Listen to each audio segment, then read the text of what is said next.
in charge, Cowboys Sports Report. Can't wait till I get this room set up the way it's supposed to be. Still unpacking boxes and whatnot. If you're watching this episode, this live show, which is kind of hard to do when your channel's not that big, means it was a success. You might want to forward to the 5-10 minute mark. That's usually when things get going, if they get going. I'm at like 350 almost. First goal is to get to 500, then to 1,000. I do that, the show will take off and be a diamond gem. I guarantee you. Be able to get a microphone, studio equipment, sound bites, a desktop just for this, film and graphics, and a call-in line. But I cannot get there without y'all guys. Title of this episode is Cowboys Bye Week, our wants, our needs, and our trade targets. And I guarantee you, we will execute at least one trade by the deadline, and it will be an instant impact player that we need. If you're not watching, if you are watching and you have not subscribed, I implore you hit that red subscribe button. It is free. It costs you nothing. Like Mike Fisher does, I'm gonna give it a shot. He does this every show. Hey, what's going on, Chris Gons?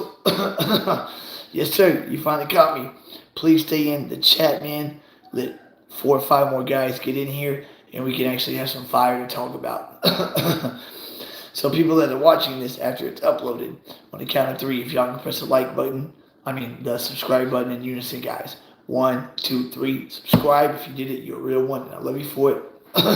Like Mike Fisher says, the like button helps beat the algorithms, basically get your video viewed more. If we can all hit that like button on the count of 3 in unison, 1, 2, 3, like. Last thing before I get to the meat of this, guys, I see a lot of small content creators have their Cash App name on the bottom of their screen because they can edit with an iPhone. I have a Galaxy. If y'all seriously donate to the channel this season, and seriously, first place winner's not going to get playoff tickets because they donated $50 and that was the top. If y'all donate throughout the season after week 18 at Washington, the number 1 first place donator will get playoff tickets, maximum 3 persons, 50-yard line, medium deck, home or away, doesn't matter. I'll be able to swing to that. Second place, 2 jerseys of your choice, any kind that you want. Third place, an Emmitt Smith Rookie of the Year card, possibly autographed by that time. If donations are better than expected, prices 2 and 3 will be better. That will all be in the chat. And if you do donate, let me know it was you and how much so I can keep a log throughout the season. All right. The one cat we got here right now, solo, Chris Gonza. The trade deadline is Halloween. Our realistic trade possibilities, the guys that we could realistically get.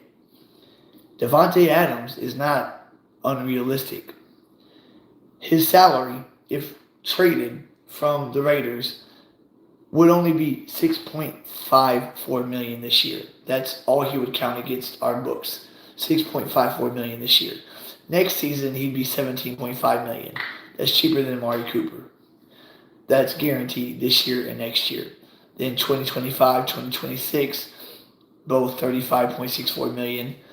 You could cut bait with them and not have any dead money. If it was a 1 to get Adams from the Raiders, where he's clearly unhappy and they're not going anywhere, I would definitely give a 1. Because Adams was drafted by Mike McCarthy. He knows the West Coast offense very well. And if McCarthy just loosens the cuffs on Dak just a little bit, Davante Adams and CeeDee Lamb, or Cooks on the outside, Lamb in the slot, that would be as far as receivers goes, that'd be the best triplet threat in the league. Another name that is actually plausible for us to get. It's not out of the realm. It's not crazy like Surtain. We can't get Surtain because that would be 2 first-round picks and a day 3 pick. It'd be the Jalen Ramsey trade. Derrick Henry. Last year on his deal, by the way. Tennessee wants to start to rebuild. Derrick Henry's due $10.5 million this season. So if we were to trade for him right now, pro-rate salary would be around $6 million. And they're saying that, he's on a decline. I I wouldn't mind Devontae Adams and Gallup. His injuries have not been the same. I think Michael Gallup's body is fine. I think his problem is mental now. As you saw at SoFi on Monday night, the first target he got, Dak split the safeties, threw a dime. Yeah, Samuel, kind of put his hand in front of the ball. So Gallup lost sight of the ball for a second, but the ball hit both of Gallup's hands. Should have been a touchdown. Dak has 5 drop touchdowns this season, which kind of skews his stats a little bit. He'd have 11 passing touchdowns opposed to 6. But Derrick Henry, in 2020, he had 2,021 yards. He had that 2,000-yard season. 2021, he had 937 yards, 4.3 average, 10 touchdowns. That was in 8 games. Last year, he has 349 totes for over 1,500 yards, 4.4 yards a carry, 13 touchdowns. They're saying that Derrick Henry's on a decline because he's not averaging over 5 a carry anymore. This season, through 6 games, he's got 98 carries, 425, 4.3 on the ground, 3 touchdowns. You could possibly get Derrick Henry for a second, being that he's on the last year of his deal with Tennessee. And if you had Derrick Henry and Tony Pollard in the backfield, if we thought Zeke and Tony Pollard was a good 1-2 punch, or Chubb and Hunt, or Ingram and Kamara, I think Henry and Pollard could be the best 1-2 punch running back that we have seen in ages. But that would only work if new offensive line coach Mike Solari can get his shit together. I don't know why we let Joe Philbin go. Joe Philbin did a great job. I mean, he's the one that took Terrence Steele, undrafted free agent, 2020, developed him into a premier right tackle till he got hurt last season. Took a raw rookie in Tyler Smith, most penalized player in FBS, had him at left guard all offseason, and then has to put him at left tackle the last second, and had the offensive line play well all year. Why we let Joe Philbin walk, I don't know. Mike Solari has a different blocking scheme. It doesn't seem to be working right now. PFF's run grade on our starting 5, which have 2 Hall of Famers on there, and 2 good, Tyler Smith, Terrence Steele. Biadash is the only weak link, is because he's still kind of banged up. But he had a Pro Bowl season last year, and he's on a contract year. Derrick Henry could catapult us finally to the Super Bowl.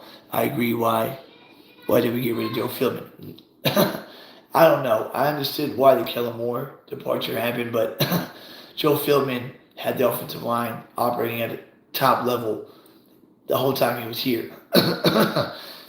Our run blocking grades for PFF, Tyron Smith, 67. Not good. Tyler Smith is a 91.6 run blocking grade. That's outstanding. Tyler Biadash, 63. Zach Martin, only a 75.2. The best right guard in the league, 75.2. And Terrence Steele, a 60. Last season, we were able to run the ball off the right side with impunity behind Zach Martin and Terrence Steele because those boys were moving people. We're not moving people right now. Against the Chargers, we allowed 5 sacks, and we couldn't run the ball for anything. Pollard had 15 carries, 30 yards. On a 4th and 1, we couldn't get a push to get 1 yard with a 230-pound quarterback. Because if you look at the replay on that 4th and 1, Tyler Biadash gets pushed right back into Dak Prescott's lap. I mean, has no push at all. He gets pushed back into the backfield. So we have no shot of getting that first down on the quarterback sneak. So, Tyron Smith, 67, 1.6. So you would think we'd start running off the left side right now, being that that's the strong side. B-Dash 63, Martin 75.2. And I guess Terrence Steele is still, week by week, getting better off that tear that he had last season. Brandon Cooks finally had his best game as a Cowboy against the Chargers. So only 4 catches, 39 yards. Two of those catches were huge. The one touchdown catch where he runs a drag route from right to left in the end zone in that 3rd and 10, where he catches that high football and comes down with it. Also on a 3rd down, he has a nice 12-yard end around. Mike McCarthy is running this West Coast offense. It's not Texas Coast. It's not a little bit of Kellen Moore's offense mixed in with WCO. It is 100% West Coast offense that he was running in Green Bay. The same offense that got Mike ran out of Green Bay. Now, all Mike needs to do, I know Mike wants to run the ball. Mike made that clear. He wants to run the ball. Let the defense play defense. Run the ball. Not make the big mistake. In that Chargers game, when it was tied up at 10, and the Chargers just tied it up, and we got the ball to start that drive. 1st and 10 at the 25, we run the ball with Tony Pollard, we get 1 yard. 2nd and 9, we run the ball again, get 1 yard. I couldn't believe it. I mean, I'm thinking Mike is trying to coach us to lose. And then 3rd down and 8, it's obvious passing down. Dak Prescott pulls a vintage Romo, gets out of a sack, gets out of the pocket, hits Pollard in stride. Pollard breaks the tackle, goes for 60. That play don't happen, and we don't know how this game ends. Dak made a lot of big plays under duress all game. If we had to pass the ball, because the run-pass ratio against the Chargers pretty much even. If we had to pass the ball 65% to 35% pass to run, our offense would have had a lot more yards and more points against the worst pass defense so far in the NFL. Why wouldn't you let Dak loose? What are you so afraid of? He's not going to throw another 15 interceptions like he did last season. That was an aberration. Right now, Jalen Hurts is on pace to throw 20. If Mike McCarthy loosens the cuffs on the offense and we push the ball downfield, this will be, that'll be huge just for the bye week. Charles, I'm glad we are resting, need a heal. Oh, Miami going to Philly Sunday night. Miami's like first in every offensive category, basically. And Philly's Achilles heel is their secondary, right? Darius Slate, questionable to play in that game. They lost Chauncey Gardner-Johnson, one of the top free safeties in the league. Reed Blankenship is taking that role now. Terrell Edmonds is taking over Marcus Epps' spot. Avonte Maddox, the good slot corner, is out for the year. They signed Bradley Roby to replace him. Bradley Roby is now hurt. Every quarterback that has played against the Eagles has looked good. Even P.J. Walker. Week 1, Mac Jones looked like Tom Brady.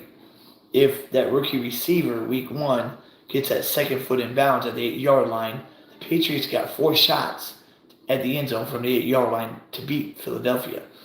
Mac Jones, that was like his only good game. I think Miami has an easy shot to put up a 50-burger on that defense, on that secondary. All they need to do is give Tua 3-4 seconds. Because those receivers are fast and they get to where they got to get to in a heartbeat. I think Tyreek Hill will set a season high through 7 games against Philly. I'm calling Tyreek Hill to get 13 catches, 250 yards, 3 touchdowns. And if Jalen Waddle can play, even better. And they're all speed, and they're 2 running backs. Mostert, the veteran, still super fast, and that rookie running back that they drafted, I didn't even hear of him in the draft. I heard of a slew of running backs. I didn't hear about this kid. The speed back we heard about was Jahmyr Gibbs, not this kid that Miami has. The reason why Philly's favored by 1.5 is because Philly's 1 loss was by 6 points.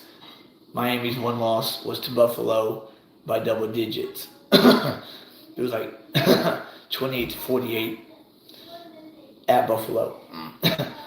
But Buffalo has a better defense than Philly, a better secondary for sure. Week 7 is our bye week. We're not playing, but we can still win our bye week. Detroit on the early slate goes to Baltimore. Baltimore's playing good football right now. They have weapons. They still have Lamar Jackson. They have a good defense. Their defense has only allowed, 3 points in the first on opening drives in the first 6 games.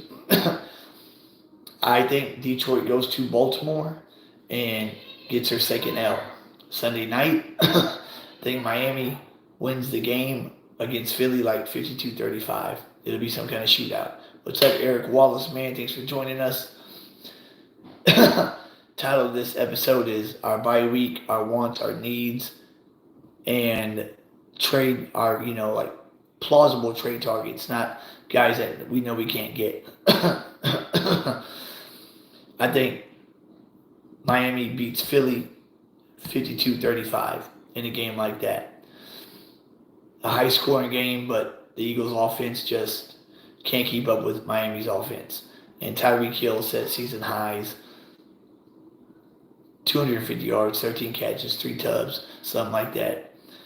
Now Monday night, even if McCaffrey doesn't play, even if Debo don't play, even if Trent Williams don't play, San Fran's going to roll Minnesota. Minnesota don't even have Justin Jefferson right now, which is their biggest piece on offense. Unless Minnesota just pulls a rabbit out of the hat and we get another trifecta, which is very doubtful. But I will take a Philly and Detroit loss on Sunday all day. That happens, then we are just a half game out of first place. We're 4-2, Philly's 5-2. As I was telling Chris Gawns, Devontae Adams, probably for a first round pick, because the Raiders gave a first and second in Green Bay for him. His salary this year would only be $6.54 million. We can afford that easily. And then next season is $17.5 million. That's less than Amari Cooper. Shows, what do you think our overall record will be with our tough schedule? Philly twice, Miami, Detroit, Buffalo. I think we're going to finish 12-5. Again, 12-5, 3 seasons in a row. That means we lose 3 more games. And if I had to predict the 3 games that we lose, I think one of them will be at Washington week 18, because I think whatever seed that we're going to get will be sewed up by week 17.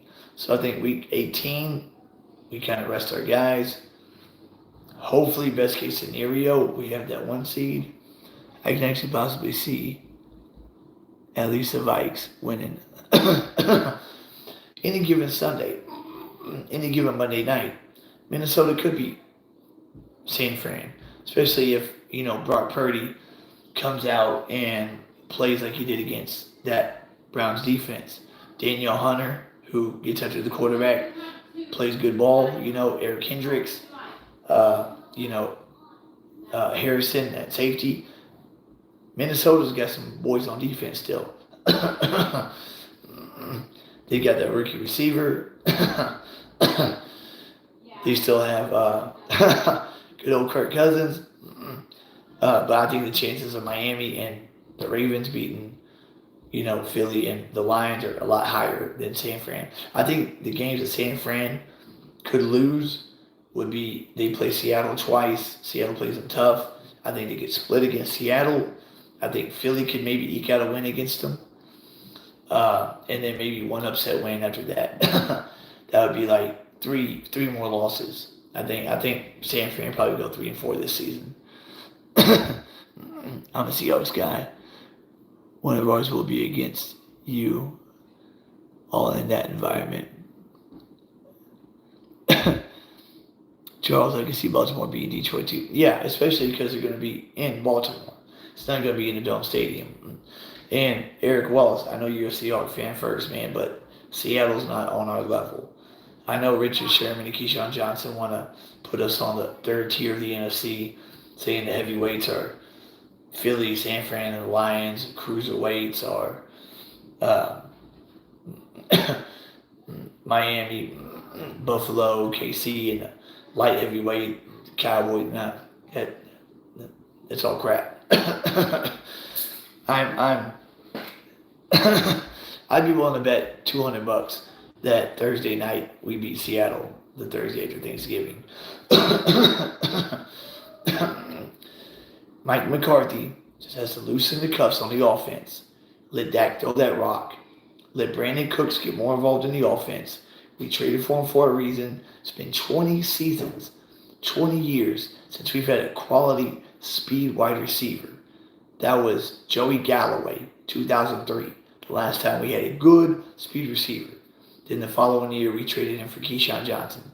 I think Thanksgiving night would be a win if we get one. Who do y'all play Thanksgiving? Because we got Washington, and we're not going to lose against the Commanders. I mean, Dak owns the NFC East. He has since he was a rookie. He lost against the Giants twice that season, but since then, he's ran over the East basically. Since we play y'all the Thursday after Thanksgiving, I believe y'all play Thanksgiving also. Who do y'all play Thanksgiving, Eric? Because that's kind of important too. Who you play is important.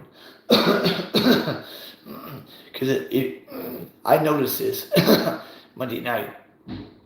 If you noticed Monday night, our defense, I think, Charles, if we could put it together, we could beat anybody. You're exactly right, Chris Gons. If the offense with this new system can put it together, they could beat anybody. Okay, so y'all play San Fran on Thanksgiving. That's going to be an interesting Thanksgiving. And it's going to be in the link. That's a game I believe y'all can win. That's a game I believe y'all can win. Yeah, Chris Gons, I think we can beat anybody. If the offense gets into the system that they're in, or if Mike McCarthy unloosens the cuffs and lets Dak play instead of trying to run the ball into a brick wall, let the run set up the pass. The pass set up the run, basically. We've got good receivers. I think Michael Gallup will get his shit together later on down the season. Right now it's mental more than physical. Last year it was physical. But if y'all could take San Fran on Thanksgiving in y'all's building, that would be huge. And anytime you go to Lincoln Financial Field, that's a hard place to play. Seahawks had the best draft in the NFL. People don't realize that. People do not realize that at all. Y'all, Eric Walls, y'all got the best cornerback, Witherspoon. Y'all got the best receiver, Jackson Smith-Njigba, in the first round. In the second round, y'all got running back, Jack Chardonnay, and y'all got a good edge rusher. 4 blue chip guys in the first 2 rounds. Nobody had a better draft than that. And they're all impact players this season. But, like I said, Devontae Adams is, we could get him if we wanted. Derrick Henry, last year of his deal, he's due $10.5 million this season. $10.5 million. So pro rate would be about $6 million if we traded for him.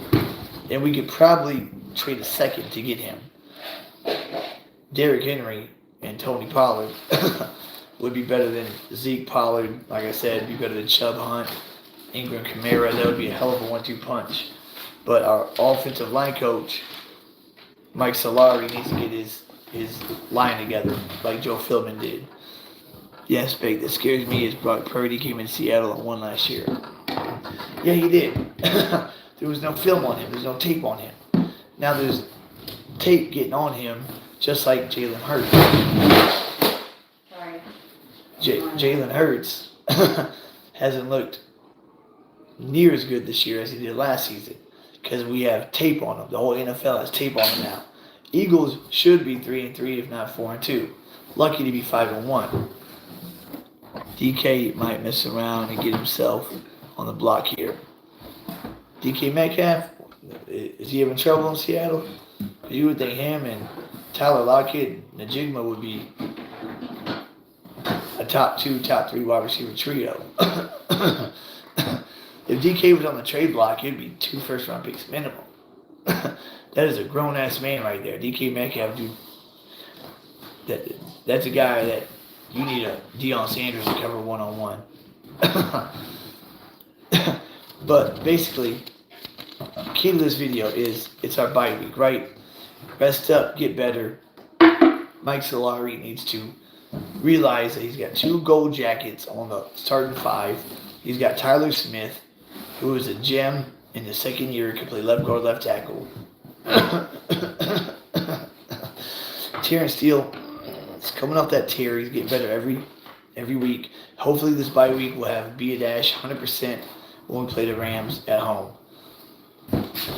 And if we're gonna make a trade, I'd rather do it during the bye week, so said player can get enough time to get in the system to play against Philly.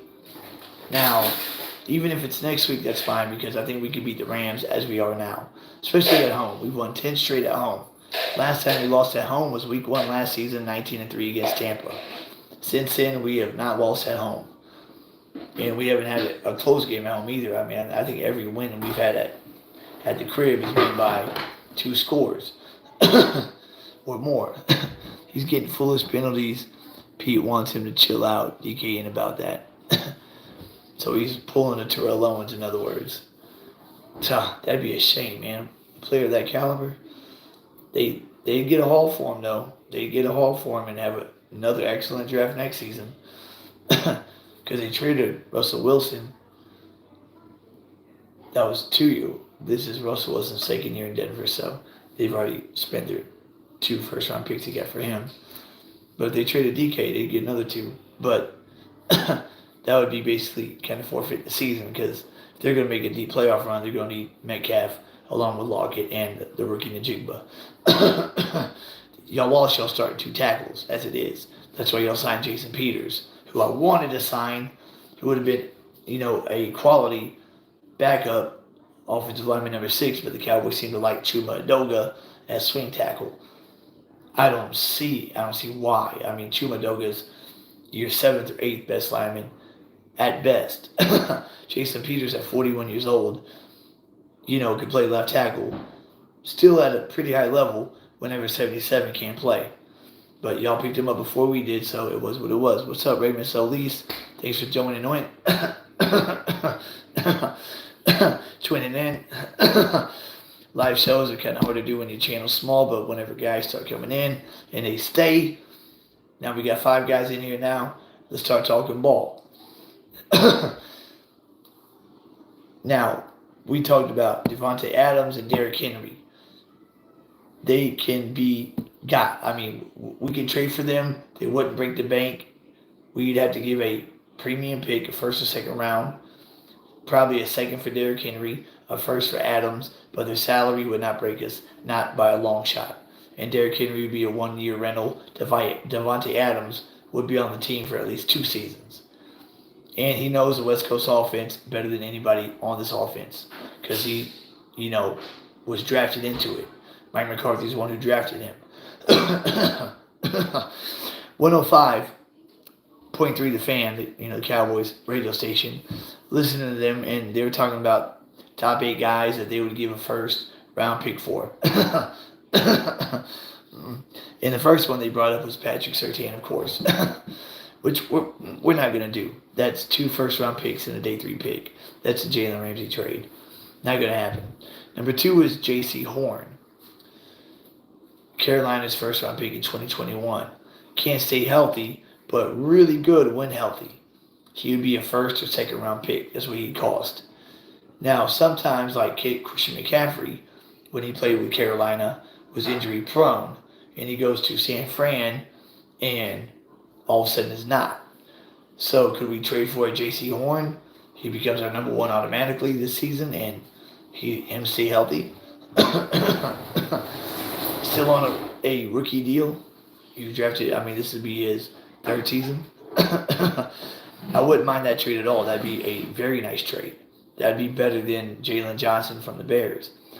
Then their 3rd option was Marshawn Lattimore, still only 27 years old.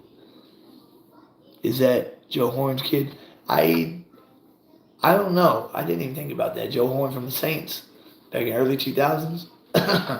Wide receiver. As many father-sons as we're seeing right now and siblings, I wouldn't be surprised. I mean, I didn't even realize Christian McCaffrey was Ed McCaffrey's son until someone last year, told me. I mean, Christian McCaffrey, okay, I remember Ed McCaffrey from Denver, but I never crossed my mind that it was his kid. J.C. Horn could be Joe Horn's kid. The timing works out. I mean, it was like 2002, 2001. Joe Horn was at the top of his game. But Saints lost last night to 3-4. Marshall Lattimore would cost you a first round pick, but I think he'd be worth it. I mean, he's a shutdown corner. He'd be our number one. How do you feel about Rashaan Evans? And I like Marquise Bell. Me and Marquise Bell looks like he could be a special piece.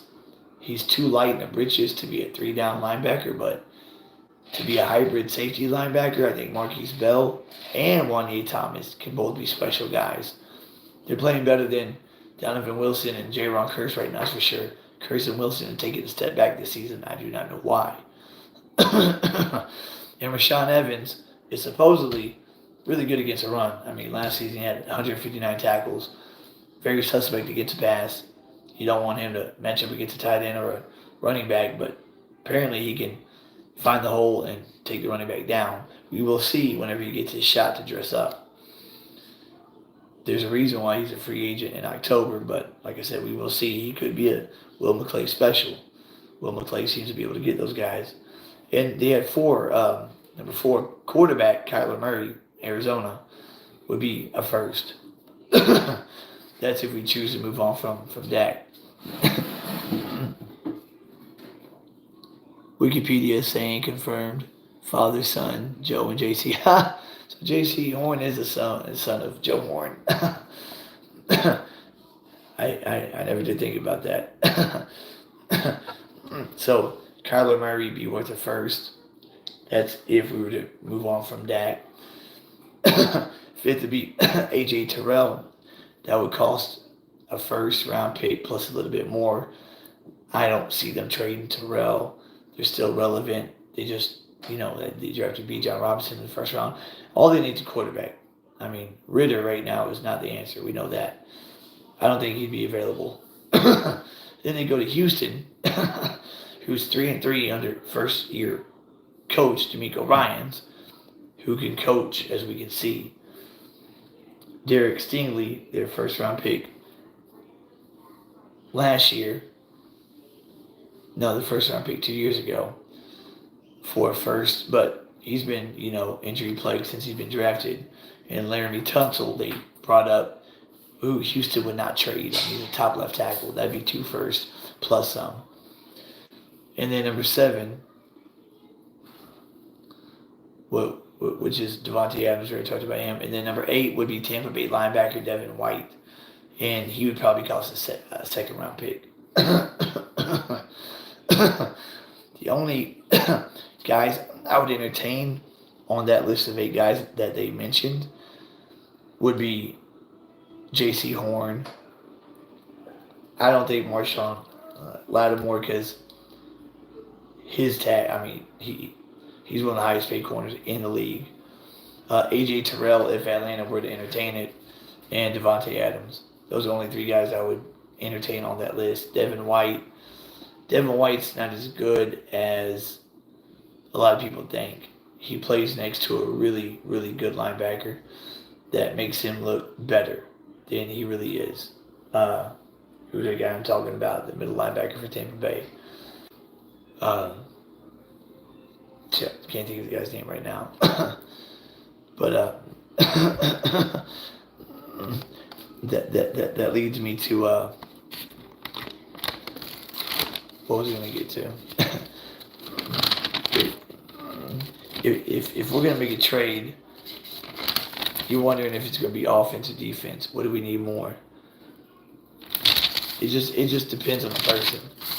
Like I said, if it's Adams or Henry, you go for that. Even if it's a first, you go for that. Because, those are 2 huge talents right there. If it's on defense, you go cornerback. It's the only position we need no corner. Through 6 games, our defense has allowed 100 points through 6 games. That's 16.4 points a game. That's not bad. That's including the 42 points they allowed against San Fran. Now, if you take that game away, that 16.4 goes down drastically. But we'll see as time goes along. If we can make our trade by next week, before the Rams game, I believe we can get that player ready to play against Philly Sunday night, week 9. After the bye week, when the Rams come to our house, whether they're 4-3 or 3-4, it don't matter. I believe we're going to handle business against them. We're a better team than the Rams. We just got twice. The Arizona loss, Diggs goes down in practice. That was a big blow to the defense. We had 4 offensive linemen starting for the first time that game. In the second half, we get to the red zone 4 times. If y'all remember, we get to the red zone 4 times against Arizona, get 3 points. We lose by 12. We could have easily won that game. Dak Prescott not using his legs was crucial in that game. Now, against the Chargers, we see Dak finally use his legs. 4 carries, 40 yards. One of them a 19-yard keeper, the RPO. If Dak starts to run the ball 3 to 4 times a game, that will add another dimension to the offense that defenses have to respect, because they don't respect his running anymore since he broke his leg. His leg is more stronger now than it was before the break. So if you look at his runs, it was 3rd and 5. He scrambles for 4, pops the linebacker. It's 4th and 1. He fakes the ball to Pollard, keeps it, runs 19 into the end zone. Follow a drive. It's 3rd and 10. Nobody's open. He scrambles 12 yards, gets out of bounds. And then the 4th one was the quarterback sneak where he went nowhere. But the fact is, he used his legs 3 times, and it made a huge difference. Huge difference. If he start doing that every game, and sliding if he's in the middle of the field, that'll be huge.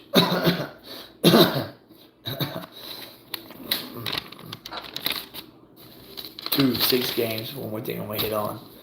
Now, I'm going to shut this baby down. Through 6 games right now. 6 games, Dak has 1,333 passing yards. Divide that by 6, you're looking at a little bit over 200 yards a game through the air. Tony Pollard, 96 carries, 370 yards, 3.9 yards a carry. His long of 31, he got 2 touchdowns on the ground. 1 fumble lost. That was against San Fran. Rico Dowdle, 28 carries, a $107, 3.8 yards a carry. Turpin, 6 for 66, but he had a 46-yard run, so that kind of skews the stats. CeeDee Lamb so far, through 6 games, 34 catches, 475, touchdown.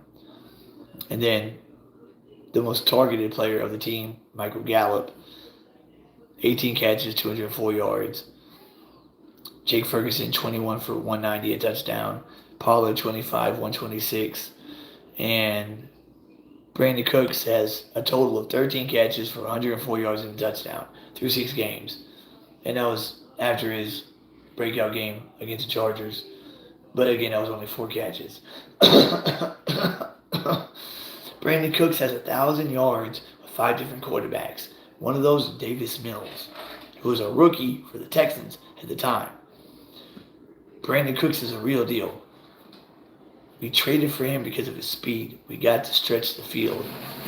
I know Mike wants to run the ball. But if this offensive line coach does not get the best out of this offensive line and start moving defenses, and we don't run the ball like we were the last 2 seasons to start the season, we need to let Dak throw it. We got the weapons on the outside to do it, the weapons on the inside to do it. We got a tight end that we're not using, Jake Ferguson, who is Travis Kelce 2.0. Give him the shot, and he'll make it happen. And I know we lost Big Money Diggs, who I think is the best corner in the league this year, or was going to be. But with our 3 starting corners right now, DaRon Bland, check this out. DaRon Bland is allowing 50% completion rate. He's allowed 121 yards through 6 games. He hasn't allowed a touchdown. He's got 3 picks, 2 touchdowns, 7 pass breakups. That's cornerback number 1 type stats. And then Gilmore. With the eye test, it's been looking like Gilmore is getting beat a lot, right? Gilmore is allowing 48.3% completion rate. That is super good. He's allowed 194 yards, only 1 touchdown. He got 2 picks, 6 pass breakups. And our veteran slot corner, Jordan Lewis, who thank God we kept and did not cut to save a measly $2 million, is allowing a 50% completion rate, 118 yards allowed. He's allowed 2 touchdowns, yes, no picks, and a pass breakup. It's pretty good for you starting 3 corners when you're missing number 7. Pretty good. And if we trade for another corner, that'll give us cornerback depth again. Because if one of these 3 guys get hurt, not for the season, but just say 5 or 6 weeks, that's devastating. Because then you got Eric Scott Jr. or Deshaun Wright, who has been horrible, or, Noah Igby, to step in, and that's not good. So the trade deadline, if I had to choose a position, it would be cornerback. Because we had the weapons on offense. Mike McCarthy just has to call the right plays. Brandon Cooks finally had a good game, but we need to get the ball to him more. Mike McCarthy's play calling and the offensive line got to be better in the red zone. Yeah, Mike McCarthy's play calling has to be better all the way around. We traded for Brandon Cooks in the offseason. We tried to get him last year, but by the trade deadline, Texans wanted a number 2 pick. Remember that, right? We got Jonathan Hankins to show up the run defense. Then we were going for Brandon Cooks. Houston wanted a second-round pick. That was too rich for our blood. Now, if the Joneses looked back and would have known that we were going to pick Shoemaker with that second-round pick, probably would have traded for Cooks. And he would have been the difference in the ball game at San Fran in January. Now that we got him, he still has that 4.3 speed, and that's just not when he's running go routes. That's when he's running any kind of route. He keeps that speed. That's his only speed, and we need to take advantage of that.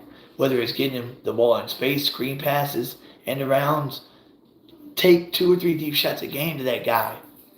I mean, really, 2 to 3 deep shots a game to Brandon Cooks. He'll get behind that defense, let it rip, and have the secondary fear the deep ball. That's why we brought him in. Like I said, it's been 20 years since we've had a good, fast receiver. That was Joey Galloway, who we traded for in 2001. We traded for him in 2000. He tore his ACL in week 1. Played for us in 01, 02, and 03. And then we traded him for Keyshawn Johnson in 2004 because that was Bill Parcells' guy, Keyshawn. And the offensive line, Chris Gons. You're exactly right. It needs to be better, especially in the red zone. But all the way around, we allowed 5 sacks against the Chargers. Chargers defense put Dak on the ground 5 times. Morgan Fox got 2 of those, and he hadn't had any during the season. Defensive tackle. That's Tyler Biadasz really not playing too well. Zach Martin underperforming. He got the contract that he wanted. He was holding out. He needs to start playing like the best right guard in the league again. And on top of that, we could not run the ball. We had 96 yards rushing. Dak had the meat of that, 40 of them.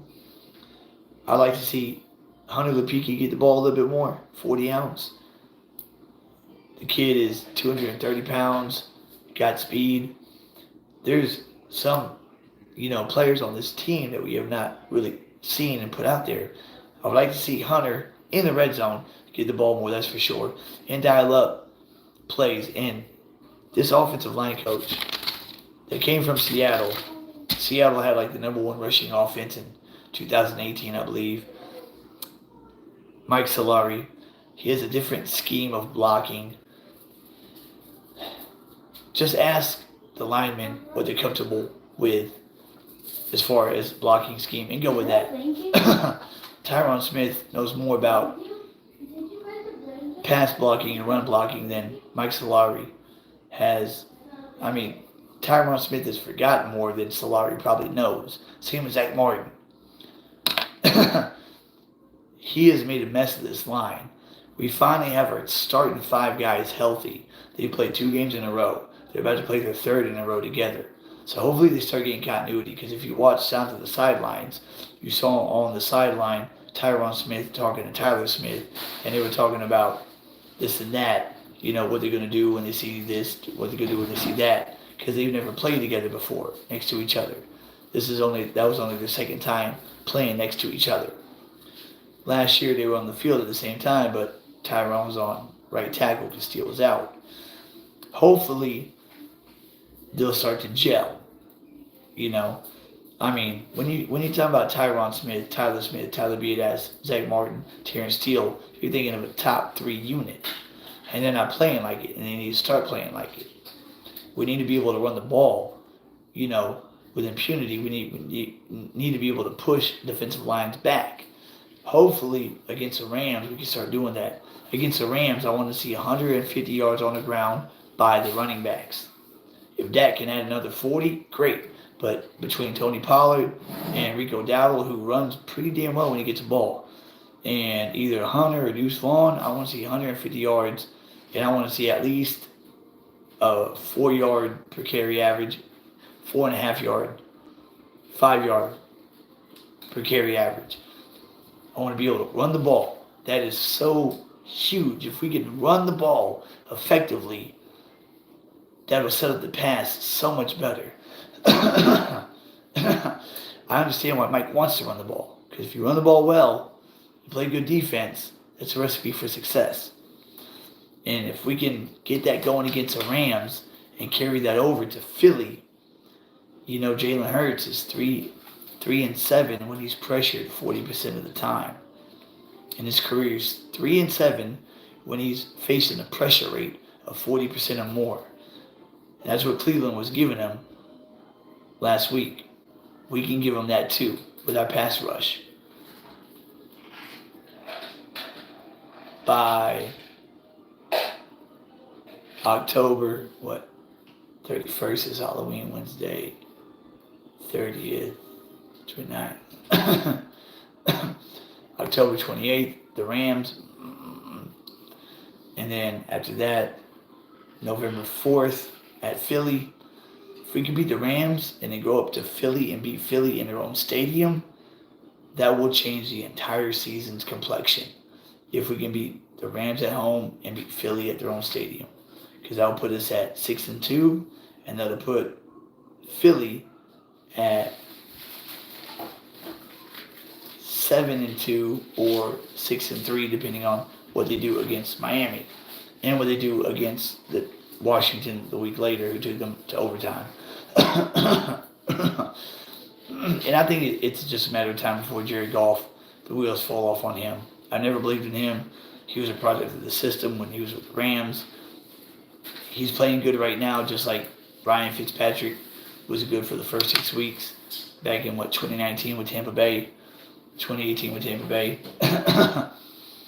So yeah, we are still completely in this thing.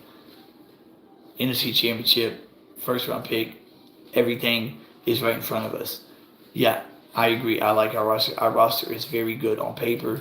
It is top notch. But we got to make that trade before the deadline. Even if it's for, one guy. I mean, last season we tried to make 2 trades. If we can make 1 trade, get an impact player, offense or defense, preferably, hell, I don't know. The best player for the best deal, I guess. If it's an Adams or a Henry,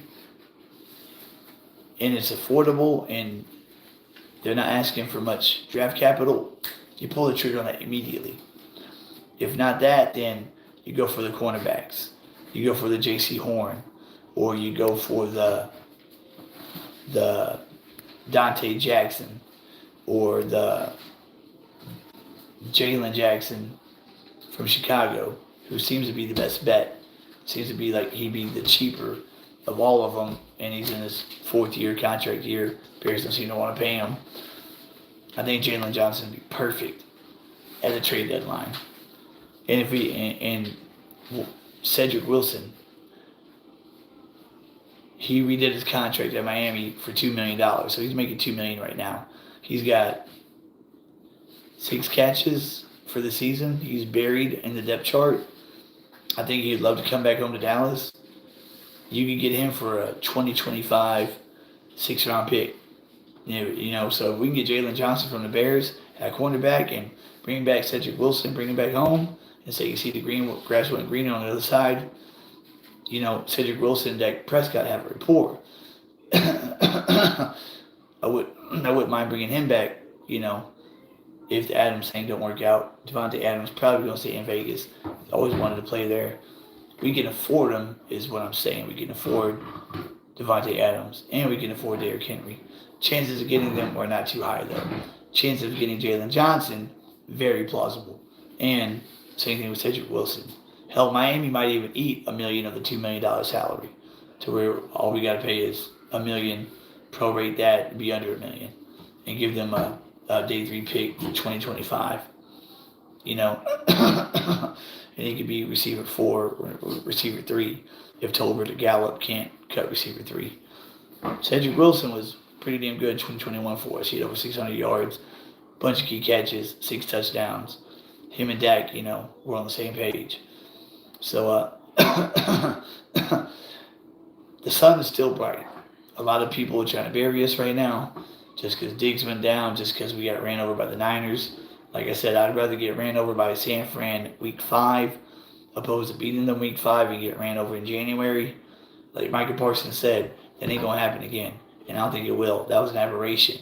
Previous 2 games in the playoff losses, 21-22, was a combined loss of 13 points in both games.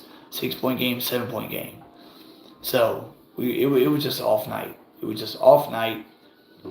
Snowballed. Things happen like that. I mean, Miami got beat down by Buffalo. Things happen like that. Tyreek Hill was held in check by that Buffalo defense. They just had a bad game. So I'm saying 12-5 again, minimum. I predicted 14-3 before the season. 14-3 was my prediction. We have 2 losses, early so far. I figured we'd be 5-1, 6-0 right now, but we're not. We're 4-2. So 12-5, 13-4. I could see us doing that. 12-5 minimum. That'd be 3 straight seasons at 12-5. And I think 12-5 could win the division because we do play Philly twice, and Philly they go to Kansas City, and they do play Buffalo also, and they also play who else? Their next 6 games are super tough. That's all I know. They got us twice. They got Miami, they got Kansas City, we got Buffalo, and Washington. Washington plays them tough, and I believe this game will be at Washington in the Capitol. Took them to overtime last time. They'll be out for blood this time. And being that Philly lost the game they shouldn't have lost against the Jets, it's just like us losing a game we shouldn't have lost against Arizona, even though we had all those injuries. That kind of evens that up. Last season, after 6 games, we were 4-2. They were 6-0. Philly was. So they had a 2.5 game lead over us. This season, after 6 games, we're 4-2. They're 5-1. They only have a 1 game lead over us, not a 2.5. Big difference there. And they can be got. They lost an offensive coordinator, defensive coordinator, lost 5 defensive starters, lost 2 offensive starters. It's not the same team as last year. And the book is out on Jalen Hurts. So we shall see what happens this weekend. And I will be watching intently Sunday night every snap of the Eagles-Dolphins game. You can believe that. Thanks for watching, guys. I'm going to wrap this up. If you're watching this after it's uploaded and you have not subscribed, I'm going to do the Mike Fisher thing again, guys. Help me get to 500 first. After that, 1,000. Once I hit that, this channel will grow exponentially, quickly, and it'll be a show that you will look forward to watch, just like Law Nation. I love watching this show. I love calling in. He was the one that inspired me to start my own deal. Been watching this team 30 years. My first game was Super Bowl 28 against Buffalo at the Georgia Dome. I was 6 years old. Played the game my entire youth. I know like the back of my hand. I have a Rolodex in my head that would freak y'all out. You could call out a season and a week, and I could probably tell you, specific things about that week of that season. It's crazy. But on the count of 3, guys, if you're watching and you have not subscribed, hit that subscribe button on the count of 3. Together, 1, 2, 3, boom. On the like button, guys, hit it together. 1, 2, 3. Like if you did it, you're a real one. I love you for it. Soon I'll get a microphone headset that'll block out noise like everybody else has. Soon, studio equipment. piece by piece, sound bites, a laptop just for this, film and graphics, and I will have a call-in line. Call-in line is essential for live shows. Law seems like to be the only one that has one. I don't see why other people don't. I mean, call-in line is huge. Let's, people call in to agree with you, disagree with you, or agree to disagree, or just vent about the game, or just to be heard. People want to be heard, and I want to hear what y'all got to say. So help prompt me to get where I need to get, guys. I can't get there without my brothers and sisters that bleed the same blood collectively, the blue and silver that comes out of our veins, guys. Watch new players on our team that you've liked so far, Charles. Marquise Bell, Wanya Thomas, Gilmore, Mozzie Smith. Mozzie's getting better. Played well against the Chargers. Run defense. Yeah, Mozzie's getting better. He needs more play time. I go back to the Patriot game when the game was over at halftime. He had 17 snaps in that game. He played him 17 snaps. He should have played him the entire second half. Every rep in game time that Mozzie gets, he can get better.